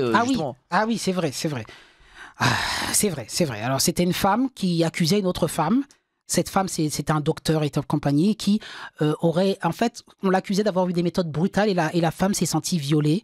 violé dans son intimité parce que là, le docteur a été trop brutal. On n'a plus le nom, mais le docteur aurait été trop brutal. Alors effectivement, vous allez me dire, il y a le ressenti personnel. Ce docteur, elle a fait son métier de manière assez froide et elle a fait ce qu'on appelle, qu'est-ce qu'elle a fait, un frottis ou quelque chose de très, en tout cas quelque chose qui a fait mal à la victime, où elle s'est sentie, en fait, elle n'aurait pas respecté le protocole, c'est-à-dire qu'elle lui aurait pas dit, elle lui aurait pas décrit, je vais vous faire ça. Voyez, avec délicatesse, elle a introduit sans rien demander. Enfin voilà, bon. Ok, et là, vous avez des fois des personnes qui sont hypersensibles et qui vont dire ben moi, j'ai ressenti que vous m'avez violé. Voilà, et oui, voilà, hein, c'est possible. Alors que, bon, effectivement, il y a toujours ce genre de choses. Mais bon, moi, je parle des cas où la personne a dérapé, elle a sorti sa verge, enfin voilà, je parle de ça. Je parle pour les hommes. On a beaucoup de cas comme ça. Vous allez chez votre gynécologue et vous ressortez et il y a un phénomène d'emprise. Alors évidemment, ça ne se fait pas dès la première consultation. Pas que gynéco, hein. Kinésithérapeute aussi, par exemple. Tout ce qui est manipulation, le corps, vous allez voir un ostéopathe, vous allez voir tout ça. La personne, elle est vulnérable, elle vous fait confiance. Moi, je sais en tant que psychologue, puisque je reçois beaucoup de femmes dans mon cabinet, je sais l'emprise que j'ai psychologiquement sur ces femmes. Je le sais, je reçois des femmes qui viennent, qui me confient leur vie sentimentale. Ça va plus avec leur conjoint, elles sont en détresse affective. Certaines peut-être veulent avoir des enfants, elles en ont pas. Enfin, vous voyez, toutes ces choses-là. Si je voulais abuser de ces femmes-là, eh bien, il serait, entre guillemets, j'en parle dire facile, mais si j'étais mal intentionné, je pourrais profiter de mon emprise pour pouvoir passer à l'acte. Vous voyez ce que je veux dire? Mais quand on a une déontologie, quand on a une éthique, quand on a une femme qui vous dit « je suis désespérée sentimentalement » ou je sais pas quoi, ou qui vous dit, par exemple, une femme peut très bien dire à un psychologue que son mari ne la satisfait pas au lit. Enfin, tout est possible. Vous n'arrivez pas à dire « ah, je vais profiter de ça parce que comme elle est plutôt bien foutue, elle n'est pas satisfaite, je vais lui sauter dessus. » Moi, j'ai presque envie de vous dire, quand on vient me voir, je ne suis plus un homme qui a des désirs envers des femmes. Ça n'existe plus. Vous devez mettre de côté ça. Vous voyez, c'est ça le professionnalisme. J'ai une question, tiens, parce qu'on a beaucoup jugé aujourd'hui les hommes. Oui. Mais j'ai une question qui est intéressante. Les femmes de pouvoir, comment se comportent-elles avec les hommes? On n'en parle jamais. Ah, très bonne question, très très bonne question. C'est moins fréquent, mais je pense que ça doit avoir lieu aussi. Les femmes comment se comportent-elles déjà? Une femme de pouvoir, alors bon, j'ai pas d'exemple autour de moi, mais une femme de pouvoir, je pense sincèrement qu'elle attire moins les jeunes hommes que les hommes de pouvoir attirent les jeunes femmes. Je pense que dans la psychologie masculine, on va être moins là à se dire cette femme a le pouvoir, waouh, elle me fascine, je vais aller vers elle. Et donc la femme, je pense qu'elle aura moins de levier. Ensuite, la deuxième chose, c'est que dans le rapport sexuel, comme vous le savez, même si, encore une fois, sans généralité, les femmes sont quand même moins dans l'idée de la possession et de la consommation sexuelle. Vous le savez. Donc il y a plus de sentiments en place. Donc je ne pense pas que les femmes de pouvoir mettent en place des systèmes de cet ordre-là pour abuser. Je veux dire, Epstein n'était pas une femme et je vous mets au défi de me trouver une Epstein qui soit une femme. À moi. Alors par contre, il y a des cas. Hein. Par exemple, je vous cite le cas, encore une fois, que j'ai vu sur les réseaux d'une jeune femme qui couchait avec ses élèves. Elle avait le pouvoir d'être une enseignante et elle couchait... on a le célèbre cas de l'Élysée. Ah oui, bon, alors oui, vous avez raison, mais là c'est un cas, je veux dire, il n'y avait pas un système, alors que là, vous avez une femme qui est maîtresse, institutrice, qui couchait avec des adolescents de 14-15 ans, donc là vous imaginez, en profitant de venir faire des devoirs à la maison, etc. Donc oui, ça existe, mais là, ce sont des cas... Le différentiel quand même, c'est que, sauf si, moi quand j'étais adolescent, on avait aussi nos émois psychologiques, évidemment, avec certaines profs. Quoi. Donc nous, à la rigueur, on serait contents. Voilà, ce que j'allais dire, c'est que je pense que le garçon... Dans la... Certaines profs d'un âge, on va dire trentaine, pas non plus... Vous savez, la grosse différence, je pense, entre les hommes et les femmes, c'est que les hommes sont censés être actifs, puisque eux ont une érection et que ce sont eux qui pénètrent. Donc je veux dire, c'est toujours compliqué quand on me dit, oui, mais un homme a été violé. Bon, l'homme qui a été violé, s'il n'a pas d'érection, déjà... Alors, violer, c'est juste un attouchement, ça peut déjà être un viol en soi. Hein. Mais on a toujours plus tendance à se dire que le jeune homme, il aurait plus facilement participé et qu'il ne va pas se plaindre. Le mot, c'est il a été déniaisé, on va dire. Entre guillemets, qu'il y a pris du plaisir. Quoi qu'il en soit, ça peut représenter un traumatisme pour certains garçons, parce que la maîtresse, symboliquement, c'est la maman. Au niveau symbolique, hein, parce que là on parle de jeunes hommes de 14 ans, etc. Et qu'à un moment donné, même si sur le moment ils ont eu plaisir à le faire, ils peuvent ensuite se sentir sales d'avoir commis un acte avec un adulte qui est de l'âge de leur maman, et ça peut les perturber psychologiquement. Et surtout que voilà, on parle des femmes de pouvoir. Voilà. Il n'y a pas tant de femmes de pouvoir que ça en fait. En plus, oui. C'est ça. Hein. Oui. Bon, en tout cas, le rapport n'est pas le même, je pense. En tout cas, je vois moins les jeunes garçons qui seraient des admirables. Enfin, mais bon, ça existe aussi. Oui, ça pourrait exister. Ça pourrait exister. Alors, vous pourriez parler du fils Pelat qui a frappé l'ex-Miss France, Iris Mittner. Quant aux fils d'eux, ils sont tous à la télévision, dont le fils Sarkozy sur LCI. Ah. Alors le cas, là, je ne le connaissais pas, qui a frappé qui? Iris Mittner. Je connais pas. Oui, je crois d'ailleurs ils sont en procès actuellement. Bon, alors, il aurait frappé, voilà, donc toujours conditionnel. Voilà. Oui. Vous savez, pour revenir au pouvoir et aux hommes de pouvoir, je vous dis, il y a le fameux film de DiCaprio, là, je me rappelle jamais du titre, où il a démontré que quand vous n'êtes personne, vous n'avez pas de pouvoir, les femmes ne s'intéressent pas à vous, et puis vous avez une vie ordinaire, vous couchez avec votre femme, et puis vous rentrez le soir, vous avez une vie bien réglée, et puis quand vous devenez hyper puissant, comme ça serait, je me rappelle pas du film, eh bien, vous avez toutes les femmes qui vous tombent, la drogue et tout. Mais là, vous mettez aussi une pièce, je suis désolé. Et oui, c'est-à-dire qu'en fait, voilà... oui, c'est difficile de résister. Si on est comment s'appelle ce film Jean-Pierre Martin, tout le monde s'en fout. Oui. Et en fin de compte, si vous êtes Jean-Pierre Martin qui avait gagné au loto, là les femmes vous accourent. Donc voilà, mais c'est aussi synonyme d'une mentalité de la part de certaines femmes. Oui, mais moi j'ai pas envie de dire la tentatrice, la pomme, Adam, Ève et tout ça parce que ça fait un peu. Mais par exemple, vous savez bien qu'Olivier Giroud a reconnu avoir un rapport sexuel avec une sorte d'actrice chanteuse là, alors qu'Olivier Giroud il est catholique, il est bien pensant et il a lui-même il a commis malheureusement un petit dérapage, une faute et il a présenté ses excuses en disant oui j'ai trompé ma femme parce que quand vous êtes footballeur, que vous êtes Giroud, eh bien que vous êtes beau, que vous faites 1m90, que vous êtes célèbre et que vous à un moment donné quand vous faites une soirée, oui vous avez je ne sais combien de prétendantes qui sont là et c'est plus difficile de résister que quand vous êtes un homme ordinaire, je le conçois, mais il faut résister. Alors, il est bien évident que droguer une femme pour en user constitue bien un viol avec préméditation, même si la personne aurait pu être consentante. En plus, toute la psychomachine choserie de tonton Freud repose sur le transfert qui doit rester absolument chaste, mais il n'était peut-être pas informé de la chose. Il faut noter que M. Miller a tout de même régularisé très discrètement la situation douteuse d'un compte bancaire en Suisse qui avait été constitué par son père à l'insu de son entier plein gré et dont il avait hérité par hasard et probablement sans même savoir ce qu'il en devait en faire. Si c'était pas une preuve de son intégrité, qu'est-ce donc? Donc oui. Que disent... Allez-y, oui. Le transfert qui a été évoqué par l'auditrice, c'est un bon mot que j'ai pas employé, qui est très important. C'est que, vous savez, la notion en psychanalyse du transfert, c'est qu'à un moment donné, vous projetez sur le psychanalyste des images inconscientes. Donc, vous projetez chez lui, peut-être s'il a l'âge d'être votre amoureux, vous projetez des sentiments amoureux sur le psychanalyste. Là, elle parlait de ça pour Freud. Il y a beaucoup de patientes qui ont projeté un sentiment amoureux sur Freud. C'est de la projection. Il y a le transfert et il y a le contre-transfert. Le contre-transfert, c'est ce que ressentirait le fameux psychanalyste envers le patient. Donc, lui aussi ressent quelque chose. Donc, il y a transfert et contre-transfert.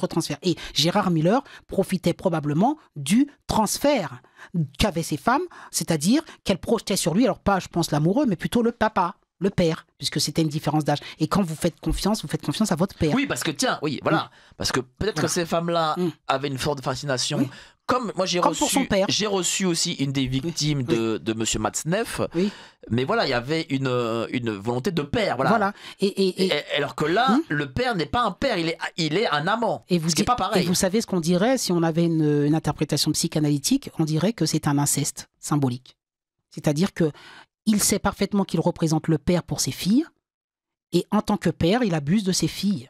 Au niveau symbolique, c'est un inceste. Merci à vous, cher Jean-Luc Robert. Merci. Votre livre, Des mots qu'on n'oublie jamais. Voilà. C'est le livre dans lequel vous allez retrouver, alors pas le cas de Gérard Miller, mais je dénonce notamment ce genre de choses. Et le mot que je n'oublierai jamais de Gérard Miller, c'est oui, il y a une asymétrie. Donc, ce sont des mots qui sont choquants.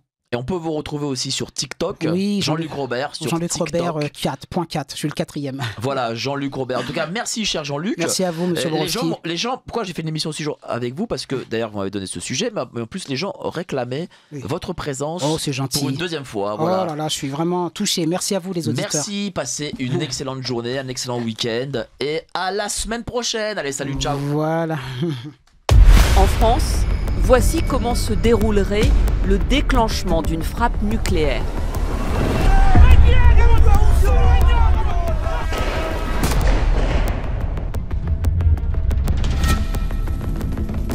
Des scènes de violence contre commissariats, mais aussi des écoles, des mairies. Qui gouverne le monde, hein. Beaucoup de gens pensent, à tort, que ce sont les hommes politiques.